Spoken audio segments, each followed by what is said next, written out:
네, 이란 전쟁 상황 살펴보겠습니다. 오늘은 남상욱 숙명여대 석좌교수, 주원 현대경제연구원 연구본부장과 함께하도록 하겠습니다. 두 분 어서 오십시오. 안녕하십니까. 자, 간밤에 소식이 하나 전해졌어요. 헤즈볼라가 있는 레바논 그리고 이스라엘이 열흘 동안의 공식 휴전에 합의했다는 소식이 전해졌는데요.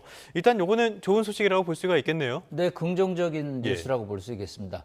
트럼프 대통령의 전격적인 요청을 네타냐후 총리가 수용했다라는 의미를 갖고 있습니다. 요 직전만 해도 레바논에서 이스라엘과 대화 안 하겠다고 했었거든요. 사실은 미국과 이란 사이에 이슬라마바드 지난주 협상에서 난제 중에 하나가 이번 휴전 협상의 범위에 레바논이 포함되느냐 안 되느냐가 쟁점이었습니다. 예. 이란은 당연히 헤즈볼라와 이스라엘의 갈등도 포함된다라는, 그렇기 때문에 전쟁을 하면 안 된다라는데, 이스라엘이나 미국은 레바논 헤즈볼라는 무장단체이기 때문에 이스라엘의 공격 범위에서 벗어나 있다. 그렇지 않다라는 이제 논란이 있었습니다. 예. 그런데 이제 트럼프 대통령 입장에서는 휴전안을 지금 21일을 시한을 앞두고 있기 때문에 이번 주말에 이슬라마바드 협상에서 어떻게든지 합의를 이끌어내기 위해서는 일종의 레바논 휴전이 중요하다라고 생각한 거죠.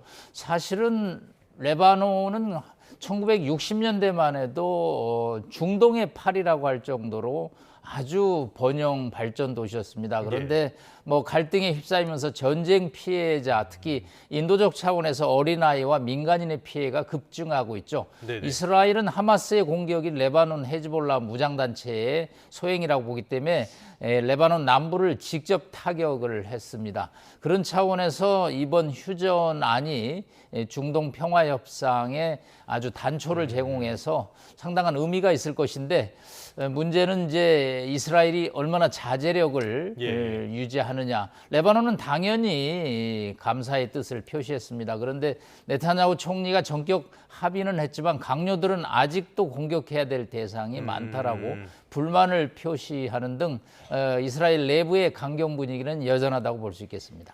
이스라엘의 자제력을 기대하는 게 과연 합리적인 일일 것인가, 첫 번째 의문이 들고요. 두 번째로는 이번 합의가 이스라엘과 레바논이지 이스라엘과 헤즈볼라는 또 아니란 말이죠.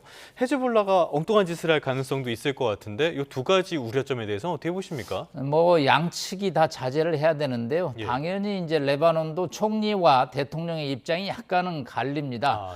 대통령 입장에서는 이스라엘이 적극적으로 전쟁을 끝내야 된다. 그러면 우리 레바논도 헤즈볼라를 소통을 해서 자제를 시키겠다. 이제 그런 입장입니다. 상당히 이 문제가 복잡하고 하마스에 대한 공격, 기습 공격 충격이 있기 때문에 이스라엘 입장에서는 하여튼 열흘간의 휴전에는 일단 합의했지만 무장 어떤 경호 상태라든가 또 점령지에서 철수 그런 것은 일체 지금 하지는 않고 총소리만 일단 중단한 상태라고 볼 수 있겠습니다. 그러니까 수면 아래만 살짝 가라앉았을 뿐이지 위태위태해 보인다, 이런 판단이신 건가요? 예, 여전히 이 지뢰가 곳곳에 있다고 볼 수 있겠습니다. 트럼프 대통령이 네타냐후 총리한테 휴전에 합의하라고 이제 전화를 했죠. 이거를 뭐 네타냐후 총리 입장에서는 수용하지 않을 수 없었고요. 그러나 이제 레바논도 이런 문제에 대해서 굉장히 휴전을 원하고 있지만, 과연 이제 헤즈볼라 무장단체라는 것은 또 레바논의 총리나 대통령의 또 뭐 이야기를 듣는 상황은 아니기 때문에, 다만 헤즈볼라도 상당한 피해를 입었기 때문에 이스라엘과 무작정 무력 충돌을 지속하는 것은 한계가 있기 때문에 열흘간의 휴전은 일단은 유효할 것으로 보입니다. 알겠습니다. 이 휴전에 대한 기대감도 있고요. 말씀해 주신 것처럼 어떤 기대감과 더해서 신중론도 있었던 것 같습니다. 간밤에 뉴욕 증시를 보면은 또 강세긴 강세였는데 강세의 폭이 그렇게 크진 않았어요. 그래도 S&P 500, 나스닥 또 최고점을 기록하긴 했네요. 이제 그 말씀하신 대로 상승률은 아주 높지는 않았는데, 이 앞으로 미국과 이란 쪽에 중동 지역의 리스크가 완화된다는 기대감이 좀 선제적으로 이미 미국 주가는 많이 반영이 돼 있는 것 같고, 그러다 보니까 전고점을 갱신했지만은 S&P 500이라든가 더 올라가는 거는 시장 참가자들이 상당히 좀 불안하거든요. 그리고 이제 아시다시피 그쪽의 어떤 그 전쟁 리스크라는 게 하룻밤 자고 나면 어떤 식으로 또 바뀔지 모르니까 그렇죠. 예. 그러니까 사람들이 많이 좀 신중해진 걸로 좀 보입니다. 알겠습니다. 이 미국 시장은 이렇게 움직였고요. 국제 유가를 보면요. 국제 유가는 또 올랐습니다. 지금 계속 90불대 이상에서 움직이고 있는데요. 요거는 어떻게 봐야 될까요? 우리가 이제 WTI 기준으로 지금은 이제 듀바이유는 100달러가 넘어 있는데 브렌트하고 WTI는 90달러대잖아요. 네.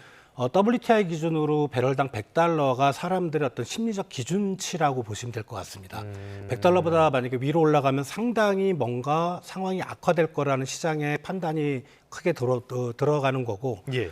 지금 오르긴 올랐지만 그래도 90달러대 초반을 유지하고 있다는 건 이제 사람들이 본다는 거죠. 여기서 80달러대로 떨어지려면은 뭔가 그쪽에 휴전이라든가 종전이 확실한 예. 확신이 있어야만 떨어지는 거고 아직은 90달러 선을 유지하고 있다는 거는 100달러 악화될지 아니면 80달러 진짜 끝날지 네. 그런 경계선에서 사람들의 중립적인 포인트라고 보시면 될 것 같습니다. 상황을 계속 지켜보고 있다. 그렇기 때문에 미국 내 휘발유 가격도 갤런당 4불 밑으로 지금 떨어지지 않고 4.093불 정도에서 유지가 되는 그런 모습인데요. 국내로 와보면은 국내 증시 최근에 강세가 이어지고 있어요. 지난달 말에 5,052포인트까지 5,000을 안 예. 깨고 그리고 이제 요번 달 들어서 한 2주 정도 지금 1,000포인트가 넘게 올랐거든요. 예. 그래서만 지금 이제 6,226포인트인데 전고점이 6,340포인트입니다. 올해 거의 다 연고점이. 왔네요. 그러면 예. 114포인트밖에 차이가 안 나요. 예. 우리 100포인트는 사실 최근에 증시를 보시면 아시겠지만 하루에 100포인트 넘어가는 거 우습거든요. 예. 그러니까 우리나라 주식시장에 계신 분들도 이제 지켜보는 겁니다. 상황이 좋아지고 뭐 한국 경제에 좀 긍정적인 영향, 뭐 석유도 유조선이 들어오고 이러면 이제 정고점을 넘을 수는 있겠으나 지금 상황은 아직도 우리 국민들이 보기에는 주식 하시는 분들이 보기에는 그래도 정고점을 넘어가는 건 좀 오바지 않는가 상황을 좀 지켜보고 거기다 더해서 이제 반도체 업황도 예. 사실 뭐 실적이나 우리 삼성전자나 하이닉스 보면은 되게 최근에 많이 올라가긴 했지만 지금 코스피의 뭐 시가총액 기준 한 30에서 40%는 반도체 업종들이 차지하고 있잖아요. 지금 이렇게 신고가로 올라갔던 미국 S&P 500이나 나스닥 쪽에서 IT 관련 기업들 주가가 올라가니까 따라 올라가는 건데 사실 삼성이나 하이닉스 같은 경우는 그런 올해 발생할 수 있는 예상 이익이 미리 선반영돼 있다는 측면. 그래서 거기도 캡이 약간 좀 씌워져 있다. 네. 더 올라가는 거는 좀 지켜본다. 이런 식인 것 같습니다. 여기에서 이제 힘있게 올라가거나 어떤 움직임이 있으려면은 결국에는 전쟁 상황 어떻게 진행되는지 이 부분이 중요할 수밖에 없을 것 같은데요. 그렇기 때문에 앞서서는 이스라엘과 레바논 살펴봤고요. 이번에는 미국과 이란 보도록 하겠습니다. 트럼프 대통령이 이란과의 2차 협상, 뭐 쟁점에 대해서 다 합의를 했고 이르면 이번 주말에 열릴 수도 있다. 굉장히 긍정적인 신호를 줬네요. 트럼프 대통령은 어떤 목표를 얘기할 때 200%를 일단 얘기를 하는 것 같습니다. 그럼 현실이라기보다는 근접했다라는 표현을 썼는데 근접했다라는 건 이번 주말에 그러면 합의에 서명하느냐인데 그렇지는 않고요. 현재 두 가지 핵심 상황은 역시 호르무즈 해협의 역봉쇄죠. 그렇기 때문에 지금 철통 경계를 하고 있습니다. 미국은 함정들이. 또 하나 지금 핵심 쟁점 중에 하나가 농축 우라늄의 처리 문제입니다. 사실 트럼프 대통령 입장에서는 본인이 이란의 핵 문제를 해결했다. 농축 우라늄을 제거했다. 이걸 가지고 결국은 승전보를 울리고 싶은 마음입니다. 오바마 때 핵합의보다 더 잘했다 내가. 더 완전히 제거했다. 뿌리를 제거했다는 표현인데 두 가지입니다. 하나는 이미 만들어 놓은 440kg의 농축 우라늄. 이거는 뭐 한 달이면 핵무기로 전환할 수 있습니다. 80% 이상 농축을 더 한다면. 그런데 이 만들어놓은 핵물질을 어떻게 처리할 거냐, 또 어디에 있냐, 지하 땅 속에 있다. 그런데 이거를 제거해야지만 이란의 핵 개발이 중단된다. 그래서 이거를 이제 처리를 둘러싸고 쟁점인데 뭐 이란 쪽에서는 그러면 러시아 쪽으로 반출을 하겠다. 미국 입장에서는 우리한테 내놔라. 이제 이런 문제는 합의가 간단치는 사실은 않은데 트럼프 대통령은 뭐 거의 합의했다라고 표현해서 문제가 있고요. 그 다음에 이제 이란은 전 세계에서 우라늄 그 매장량이 세계 뭐 10위권 국가입니다. 이 우라늄 매장량이 많기 때문에 농축을 할 가능성이 계속 있거든요. 20% 이내는 이것이 평화적 이용이라 저희가 원자력 발전소, 그다음에 가슴 엑스레이 찔 때 쓰죠. 필요하죠. 그러나 20%를 넘어가면 이게 이제 무기가 될 수 있죠. 자, 이 우라늄의 평화적 권리를 어떻게 통제할 것이냐는 것이 또 미국과 이스라엘의 관심사인데 네. 이거를 20년 동안 하지 마라라는 게 지금 미국의 요구인데 이란은 5년만 참겠다. 근데 이제 15년은 오바마 행정부 때 합의 사항 중에 하나거든요. 예. 물론 받을 수가 없겠네요. 트럼프 대통령 입장에서는 뭐 영구적으로 농축을 안 하겠다라고 하면 좋겠지만 그거는 또 있을 수가 없기 때문에 5년과 20년 사이에서 아니면 뭐 트럼프 대통령이 희망하는 대로 영구적으로 농축을 안 하는 이 쟁점 문제 역시 간단치 않은데 이번 주말 협상에서 이 두 가지 문제가 분수령이 되지 않겠냐. 그런데 이거는 제로섬 게임이 되기는 어렵고요. 즉 어느 일방이 승리하면 어느 일방이 피해를 보는 거기 때문에 절충한 넌 제로섬 게임으로 가야 되는데 간단치는 않은 문제라고 볼 수 있겠습니다. 근데 간밤에 트럼프가 기자들 앞에서 한 얘기를 보면요. 이란이 핵무기 20년 넘게 보유하지 않고 또 농축 우라늄도 미국에 내놓기로 했다. 이런 식으로 이야기를 했거든요. 이거는 전혀 사실이 아니라고 봐야 되는 겁니까? 네, 트럼프 대통령은 과거에 비즈니스 할 때도 계약이 체결되지 않았는데 계약 체결하고 카지노 건설에 합의했다라고 함으로써 금융권으로부터 대출을 이끌어낸 전례들이 몇 건 있습니다. 사기 아닙니까? 뭐 사기라고보다도 비즈니스를 참 잘한다. 이게 긍정적으로 표현하는 순간이 있는데 이 우라늄 농축 문제와 반출 문제는 트럼프 대통령이 말한 것은 좀 과장 측면이 있고요. 이거는 상당히 물밑에서 논란이 좀 있을 수밖에 없는 문제라고 볼 수 있겠습니다. 어찌됐든 간에 이렇게 계속 기대감이 커지고 있지만 트럼프 대통령이 말한 거를 만약에 시장이 받아들였다면 훨씬 더 높은 상승률을 보였겠지요. 시장에서도 별로 그렇게 신뢰하지는 않는 것 같습니다. 자, 지금 보면요. 여러 가지 상황들, 이런 전쟁이 길어지고 그러면서 우리나라의 경제적인 충격이 크지 않습니까? 그래서 우리나라 정부에서는 적극적인 재정을 통해서 이걸 이겨내겠다라는 계획을 계속 얘기를 하고 전쟁 추경도 발표를 했어요. 그런데 IMF에서 우리나라의 재정 상황 굉장히 위험할 수 있다. 이런 식의 경고를 했거든요. 어떤 내용입니까? 이제 국가 부채를 GDP로 나눈 비율이거든요. 그러니까 여기서 국가 부채는 D2입니다. 일반 정부 부채, 그다음에 공공기관, 비영리 공공기관 부채를 합한 건데, 요거 이제 우리 보통 이제 국제 비교를 할 때 D2를 많이 쓰는데, 우리나라 비율이 지금 한 54%거든요. 그리고 이제 선진국들 보면 100%가 넘어가고, 일본은 지금 230%입니다. 사실 비율 자체만 보면 되게 좋아요. 모범생입니다. 모범생인데 IMF에서 이번에 이제 보고서를 통해서 지적한 거는 이게 2030년, 31년까지 그 증가 속도를 계산해 봤을 때 한국하고 벨기에가 가장 빠르다. 그러니까 아직은 괜찮은데 너무 빠르다. 그러니까 벨기에 같은 경우는 지금 한 100% 좀 넘는데 122%까지 늘어나고 그리고 한국 같은 경우 2030년에 63%. 그러니까 한 9%포인트 늘어나는 거거든요. 그래서 그 증가 속도가 너무 빠르기 때문에 조심해야 된다는 그런 그 시그널이고 다만 보고서 뒤쪽의 내용을 보면 여전히 이제 63%까지 우리가 늘어나더라도 괜찮다라는 거고 그래서 국가 부채가 늘어나는 이제 중요한 이유는 코로나 이후로 코로나 팬데믹으로 여러 가지 이벤트가 세계적인 사건이 있다 보니까 많은 나라들이 재정 투입을 많이 하고 재정 투입을 하면서 이게 조세를 충당하는 게 아니고 그러니까 국가 부채를 통해서 재정 지출 재원을 조달하다 보니까 이런 것들이 만약에 이제 일시적이면 상관이 없는데 계속 반복해서 가면은 국가 부채 증가 속도가 높아진다. 그래서 우리가 절대적인 수준에 낮긴 하지만 IMF에서 벨기에와 한국을 꼭 집어서 얘기를 했으니까 우리나라도 이 부분에 대해서는 좀 주의 깊게 받아들여야 될 것 같습니다. 뭐 재정은 화수분이 아니니까요. 그래서 이런 비슷한 맥락에서요. 이번 추경을 통해서 초과세수를 통해서 이렇게 추경을 편성할 게 아니라 올해 어차피 적자 재정으로 예상이 됐었으니까요. 그 적자 재정의 규모를 줄였어야 되는 거 아니냐라는 지적도 계속 나오고 있거든요. 본부장님은 어떻게 생각하십니까? 재정 상황을 보는 분들은 딱 양극화라고 할까 양립이 돼 있어요. 말씀하신 대로 재정 건전성에 포인트를 맞추는 이게 중장기적으로 보면 이게 분명히 맞는 말입니다.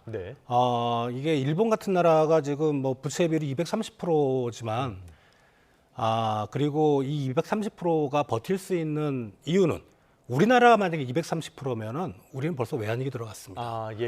일본 엔화가 국제 통화이기 때문에 그렇습니다. 그러니까 일본과 미국의 상황과 우리를 비교할 수는 그렇죠. 없다. 걔네들은 국채를 해외 시장에 발행할 수 있거든요. 예. 근데 우리나라도 해외 시장에 발행하지만 원화 표시 국채를 세계 시장에서 많이 안 사주거든요. 결국 우리나라 국민의 부담이 돼요. 그게 문제인데, 그래서 우리나라 같은 경우는 저는 재정 건전성을 유지하는 게 맞습니다. 맞다고 생각하는데, 다만 지금 만약에 이제 올해 추경 26조가 만약에 안 들어갔었으면 어떤 일이 벌어졌을까라는 걸 생각해 보면, 일시적으로 경기가 정말 어렵다고 생각하면 들어가는 게 맞다. 들어가는 게 맞지만 이게 매년 반복되면 안 된다. 지금 보면은 거의 매년 반복되는 최근에 코로나 팬데믹 이후로 그런 상황이거든요. 그래서 한번 우리가 이제 소비 쿠폰도 작년에 뿌렸고 요번에도 뿌리잖아요.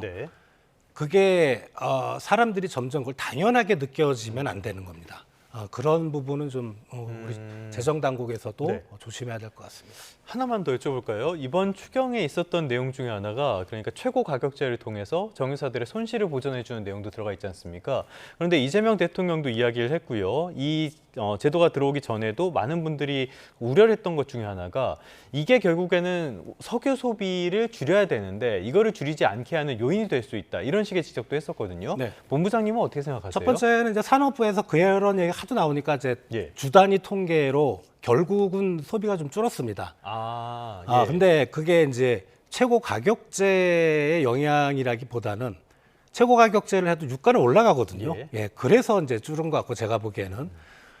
그리고 최고 가격제를 안 하고 냅뒀으면 유가가 뭐 지금 주유소 가격이 뭐 2천 몇백 원까지 올라갔을 거고, 소비는 더 줄었을 거는 분명합니다. 다만 우리 이제 주유소에서 석유를 이제 그 경유나 휘발유를 이제 채우시는 분들이 보면 이게 세간에서 말하는 석유 소비라는 거는 그냥 경제 활동하면 별로 상관없이 출퇴근하거나 놀러 가거나 이걸 말하는 거지만, 주유소 가보시면 트럭도 엄청 많습니다. 만약에 그거를 막았으면 어떻게 보면은 우리 대동맥이 끊기는 거거든요. 물류 비용이 엄청나서 운행을 안 하는 게, 운행을 하면 손해를 보니까, 그렇게 되면 한국 경제가 엄청난 타격을 받는 겁니다. 그런 걸 생각할 때는 저는 석유 최고 가격제는 잘 시행했다고 생각됩니다. 알겠습니다. 여러모로 어쩔 수 없는 측면들이 있었지만은 이런 것들이 뭐 상시적으로 돼서는 안 되니까요. 앞으로도 좀 정밀한 정책을 만들어줬으면 좋겠고요. 결국에는 원유의 공급이 원활하게 되는 것이 제일 중요할 텐데, 지금 미국도 역봉쇄를 하고 있고요. 트럼프 행정부에서는 이란산 원유에 대한 제재를 다시 시행하겠다고 밝혔습니다. 요거를 경제적인 분노라고 하던데, 트럼프 행정부는 이 분노라는 말을 굉장히 선호하는 것 같네요. 요 작전의 의미는 뭐로 봐야 됩니까? 네, 벤센트 재무장관이 이제 퓨리 분노 작전을 또 얘기를 했는데, 이거는 이카노믹 경제적 분노다. 맨날 분노를 포출하는데 이게 국제 정세를 아주 위험하게 만들고 있죠. 당초 이제 미국은 뭐 지상군 파병을 굉장히 검토를 했죠. 하르그 섬을 점령하고 이란 육지에 상륙할 경우 무슨 일이 벌어질까. 그런데 이건 역시 미군의 피해가 우려되기 때문에 트럼프 대통령이 다른 카드를 꺼내든 것이 이제 역봉쇄입니다. 그동안에는 이제 이란 해군이 2천여 척의 선박들의 통행을 막았습니다. 그런데 이제 트럼프 대통령은 반대로 우리가 봉쇄를 하겠다. 그래서 이제 이 호르무즈의 바깥으로 중동 바깥쪽으로 함정을 한 27척 배치해서 이란 배들이 바깥으로 못 나오는 그런 또 작전을 쓰고 있습니다. 여기에는 이제 두 가지죠. 이란 경제 수출, 원유 수출을 막아서 이란 경제를 이제 압박하는 거 하나하고, 이것이 또 중국과 긴밀하게 연관된 작전입니다. 중국은 사실은 이란 석유 수출의 90%를 뭐 관계가 되고 있습니다. 이란 석유의 수출이 중국으로 중단된다면 뭐 중국 경제는 정말 마비 상태가 올 정도죠. 그렇기 때문에 생명선인데, 이 지금 중국 유조선들이 빠져나오다가 결국은 미국 군함의 경고를 받고 되돌아간다라는 지금 소식이 나올 정도입니다. 이 얘기는 뭐냐면, 미국이 중국을 압박해서 중국 너희들이 이란을 압박하라. 그러면 이 봉쇄가 자동적으로 해결된다. 그런 이제 쓰리 쿠션 어떤 외교 전략의 일환이긴 한데, 중국 입장에서는 양면이 있는 거죠. 그 중국 외교부 대변인이 강하게 역봉쇄에 대해서 비난 성명을 북경에서 발표를 했습니다. 예. 이런 통행 제한 조치는 맞지 않다라는 얘기를 하고 있습니다. 과연 이제 미국의 뜻대로 그렇게 이란을 압박하고 중국을 압박해서 휴전이 종전으로 갈지는 미지수인데 이 미국의 역봉쇄 역시 지금 주 원장님 말씀한 대로 상당의 부작용을 일으키고 있습니다. 이거는 지금 유가 급등의 또 하나의 원인이 될 수가 있거든요. 그렇기 때문에 이제 다시 이란이 또 역제한을 하고 있습니다. 오만 쪽 해협을 통해서 나가는 선박들은 이란 해군이 통제하지 않겠다.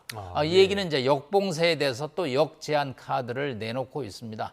하여튼 뭐 지상군 파병 대신에 새로운 카드를 해놨는데 이 경제적 압박 카드는 군사적 압박 카드하고 달리 전 세계 경제에 주름살을 가져오기 때문에 과연 미국도 잘하고 있느냐에 대해서 여러 가지 반신반의 반응이 나오고 있습니다.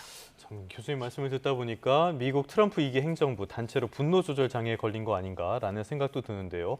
요거를 또 살짝 보여주는 게 이 부분 아닐까 싶어요. 트럼프와 교황의 마찰. 이거는 상상도 못했던 일인데요. 교황이 트럼프에 대해서 또 한 번 비판을 했고요. 교황이 이란에 여기에 대해서 트럼프가 교황이 이란이 핵무장에 대해서 용인을 하고 있다 이런 주장을 했거든요. 터무니없는 소리 같은데 이 상황 지금 어떻게 보고 계십니까?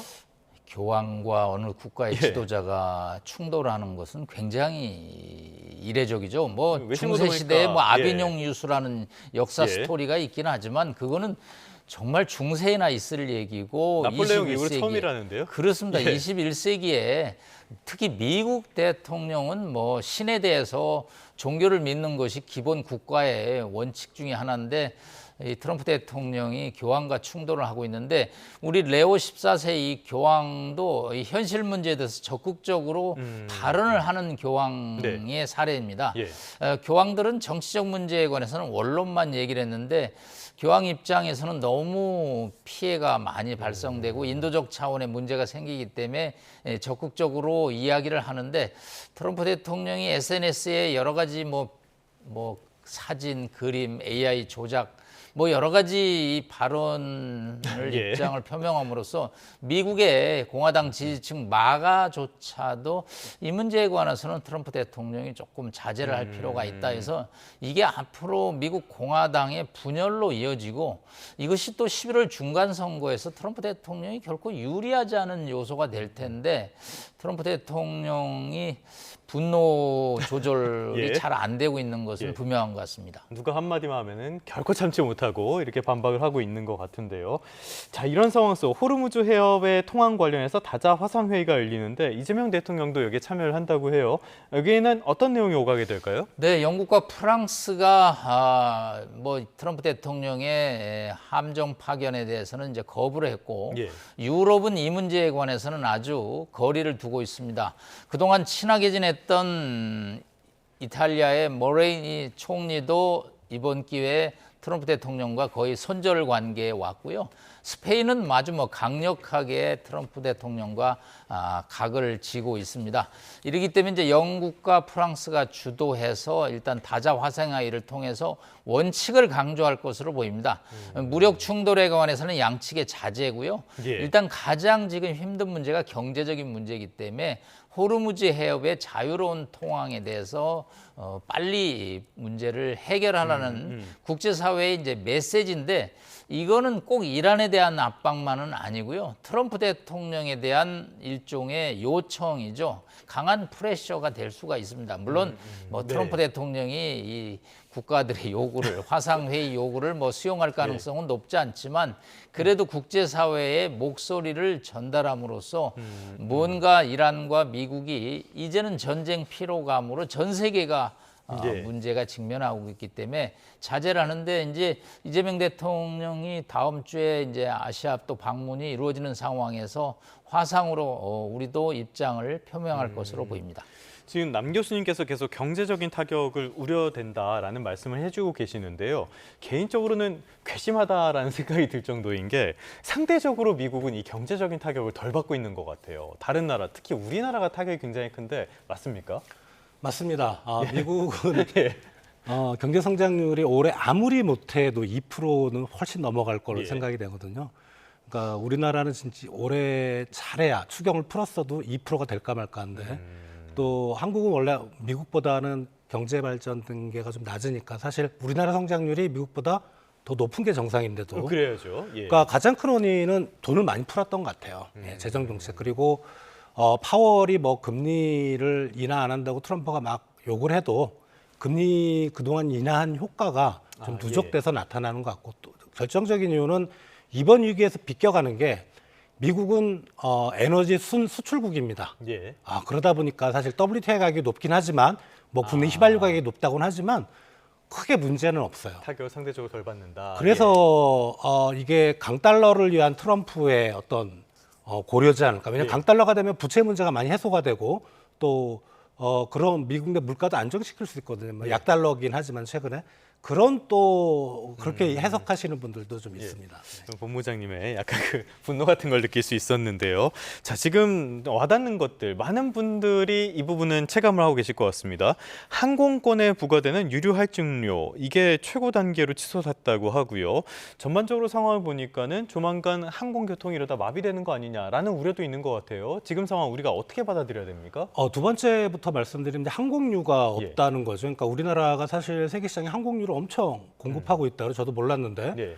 근데 원유를 받아야 뭐 항공유를 만들든지 말든지 할 거 아닙니까? 그러니까 우리가 원유를 수입해서 팔아야 되는데 그게 안 되고 있다. 그러니까 우리나라 비행기한테 우리나라 국적사들한테 우선적으로 공급하고 다른 나라 쪽 공급 안 할 수가 있는데, 근데 그거는 약간 좀 과장된 것 같아요. 네, 왜냐하면 WTI도 많이 생산이 되고 그쪽에서 또 만들 수도 있거든요. 예. 그러다 보면은 항공기가 뭐 항공이 중단됐는가 이런 건 없을 거고 다만. 워낙 지금 비용이 높다 보니까 간편들은 많이 하고 있어요. 그리고 이제 여름 성수기거든요. 그러니까 수요는 몰리고 그다음에 공급은 줄고 이러면 가격이 폭등할 수가 있고 또 이제 말씀하신 유류 할증료는 뉴욕 기준으로 우리나라에서 편도는 56만 원인데 우리가 뉴욕에 뭐 편도로 가는 사람이 몇 명 안 되죠. 그렇죠. 왕복으로 잡아야 되죠. 왕복으로는 112만 원인데 이게 혼자 뉴욕에 놀러 가는 사람 없잖아요, 거의. 그럼 4인 가족이면은 유리 할증료만 비행기 값이 아니고 비행기 값에 붙는 프리미엄인 유리 할증료만 4인 가격 기준으로 그냥 기존 비용에 한 450만 원이 올라가는 겁니다. 굉장히 부담이 큰데요, 그거는. 이거 갈 수 있는 사람 많지 않은 것 같습니다. 네. 알겠습니다. 여행 수요도 줄어들 수밖에 없는 것 같은데 이게 사실은 원유가 오른다 그러면 우리가 먼저 생각하는 건 교통비 이런 것부터 생각하게 될 것 같은데요. 사실 그게 끝이 아니잖아요. 전반적인 물가를 다 올리고 있는 것 같아요. 지금 외식 가격, 칼국수 가격도 10,000원을 넘어섰다고 하네요. 근데 요게 사실 최근에 미국 이란 전쟁의 영향은 아니었던 것 같고. 요거는요. 그렇죠. 그러니까 지금 우리 이제 생산자 수입 물가를 보면은 유류비 쪽만 좀 많이 올랐거든요. 나머지 공업 제품은 오르긴 했지만 많이 안 올랐고 서비스도 안정돼 있고.